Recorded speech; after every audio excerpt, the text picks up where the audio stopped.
Hi, my name is CheaHao, and for today I'll be presenting my presentation about Cambodia. So these are the topics we'll be talking about today. The geography of Cambodia, the history, Angkor Wat, which is like the symbol of Cambodia, of our nation. It is the symbol of our flag, Cambodia's culture, and notable places and landmarks. So let's start with an introduction of Cambodia, or officially known as the Kingdom of Cambodia. It's located in Southeast Asia, and our capital city is Phnom Penh, and we have a population just shy of 17 million. Cambodia is a constitutional monarchy, so we have a king and prime minister. Our current king is His Majesty King Norodom Sihamoni, and he reigns since 2004. Next is the geography of Cambodia. Located slightly above the equator line, like most of Southeast Asia, Cambodia is heavily affected by monsoons. We only typically have two weather, which is the dry season, like hot and humid, and the rainy season with frequent floodings. We have a land area of 181,035 kilometers square, and we border Thailand, Vietnam, and Laos. Next is more geography of Cambodia. We have a coastline of 443 kilometers in the Gulf of Thailand. Our peak elevation is at 1,830 meters, which is not much because Cambodia is fairly a flat territory. Major water bodies are the Tonle Sap River, which is the largest lake in Southeast Asia, and according to the UN, is one of the most biodiverse water bodies in the world, and the river of the Mekong River, which is only about 500 kilometers in Cambodia, but it spans to over 4,350 kilometers, stretching all the way to China, and it discharges into the South China Seas and the Mekong Delta. We also have 61 identified islands. So next is the history of Cambodia. So when we talk about history, I will start. The earliest dates back since prehistoric times, but we'll start from the Khmer Empire. So the Khmer Empire was declared or like a universal monarch when King Jayavarman II united his rivals and on the plain where Angkor Wat, a temple, will later be risen. He then establishes like the cities and everything. He's also known as the founder of the Khmer Empire. So then we'll talk about Angkor Wat next, which was built by Suryavarman I, as he declared a lot of wars in Cambodia, in the Khmer Empire at the time. And then it'll then proceed to Jayavarman the Seventh, who was known to be one of the greatest rulers of Cambodia, or the history of Cambodia, as he unites more than dozens of land to make one of the largest empires in the world at that time. And then the downfall of Cambodia was during the early 1400s, when there was a drought, possible era drought, according to Tree Rings information, and continuation and losing some wars from neighboring countries. So next is Angkor. Now we'll be talking about Angkor Wat, since it's like a very important symbol of Cambodia. Angkor Wat was built during Suryavarman II. He built it to worship the Hindu god Vishnu, but then it was later, as it took more than 50 years to complete, and once it was completed, it was already during the reign of Jayavarman VII, and he converted the temple into a Buddhist temple. And these are the pictures of Angkor Wat, which still stands today, and you can visit it in Cambodia. It's known as the largest religious monument in the world. Next is we'll be talking about is the culture of Cambodia. Phnom Penh has a very rich and also diverse city.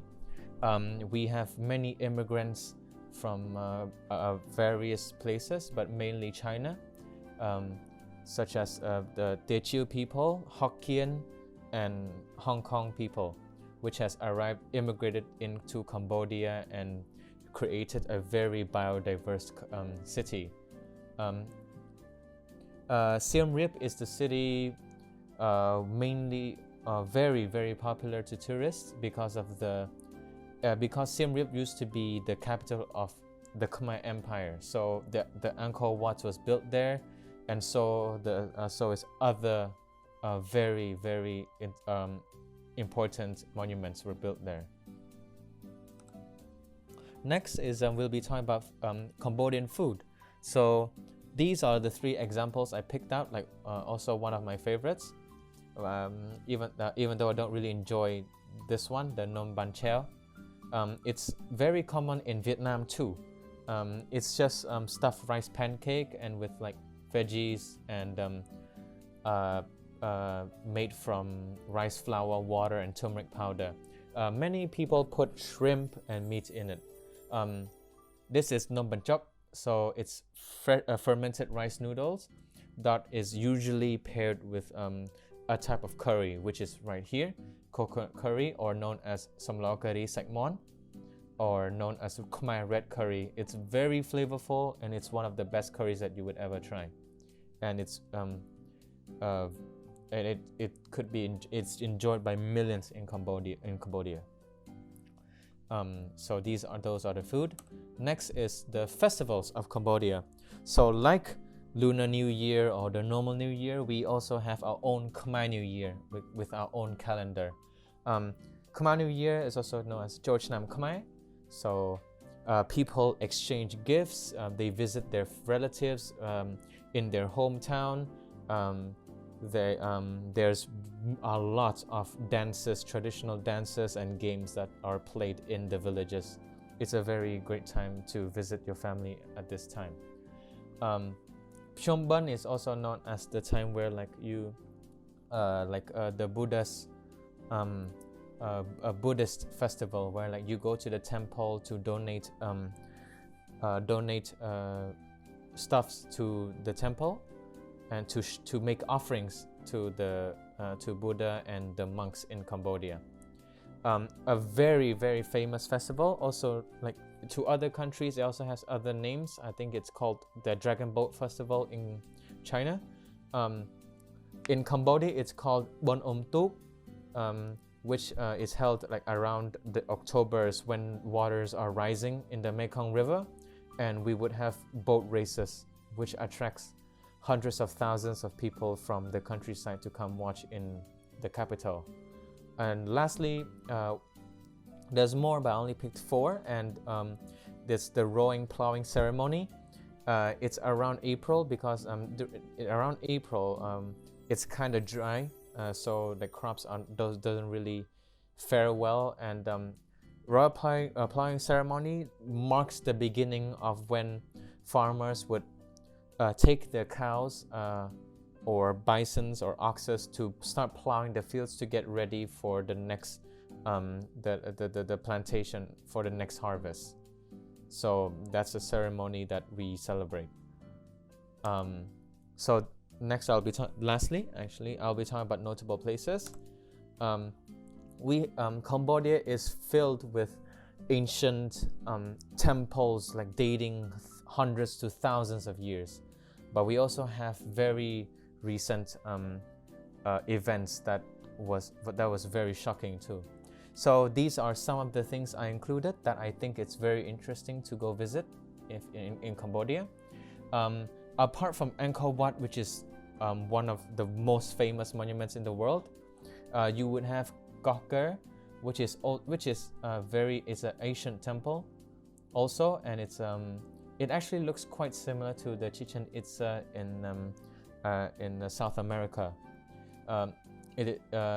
This is below that is the Royal Palace in Phnom Penh. This is where past royals who used to live. You can go visit there, and you can visit the Royal Palace. It has a massive garden and gold-plated statues of Buddha and everything. This is Wat Phnom. It is a temple also, but it was built like about 600-700 years ago to mark the capital, the moving of the capital from Siem Reap to Phnom Penh. So this was a very important piece of architecture at that time and still today. And this is next is Angkor Thom, which is built later, a bit after, a few hundred years after Angkor Wat. It's built to solely for Buddha alone. It's not Hindu, it's Buddhist. It's a Buddhist temple. Giriput, which also translates to the mountain of Buddha, is a temple in Cambodia where like there's over tens of thousands of Buddha statues on the mountain, where you can go and visit and worship, and which Cambodians do like almost every year. Below that is a museum, genocide museum, which is dedicated. This used to be a high school, but it was turned into a execution chambers during the Khmer Rouge period, around the 1970s in Cambodia, which was a very dark time. And this picture is the entrance of the Genocide Museum, which is very very interesting and a very eerie place to visit. And that's it for my presentation. Thank you for watching.